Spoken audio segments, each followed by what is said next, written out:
What's up, guys? Today I'm reacting to a Christmas horror story animated by Llama Arts. And the last video was that my brothers were annoying and they were making too much noise. But subscribe, like, and comment. And Tiffany says, "Merry Christmas to your." She's sleeping. Sleep. She.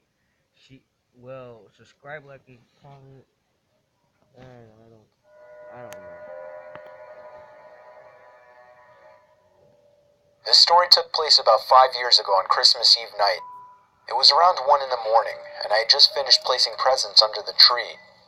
I went upstairs to brush up and everything, then came back downstairs to the kitchen to get a glass of water before bed. My son Jake, who was 4 at the time, was standing by the stairs leading to the basement. I asked him what he was doing up so late.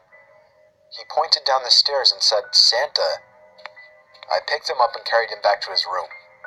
I took a glass of water and went to bed. I woke up around an hour later to my son running down the hall outside my room. I sighed and got out of bed. As I was going down the stairs, I saw Jake by the tree looking at presents. Then he ran past me into the basement stairs again. He pointed down the stairs again. This time I looked down the stairwell, and my heart dropped as I saw a black figure sitting on the bottom step. I almost screamed, but I somehow held it in. I pulled my son quietly away from the basement door and closer to the front door of the house.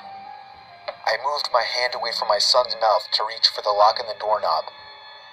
I tried to pull the door open as quietly as possible, but it was pointless. The squeaky hinges let out the usual ear-piercing screeches, and I cringed in my mouth and eyes as I did. Suddenly, there were heavy stomps coming from up the basement stairs. I screamed and pushed open the storm door and practically snaked outside. I shut both doors behind us and we ran to the neighbor's house.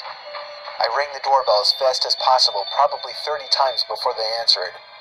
After that, we went inside and stayed there and waited for the police. Whoever that person was gone though, as determined after the police conducted a thorough investigation of the house.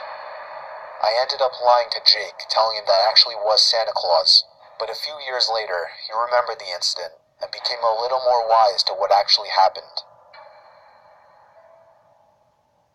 Well, that is the story, and subscribe, like.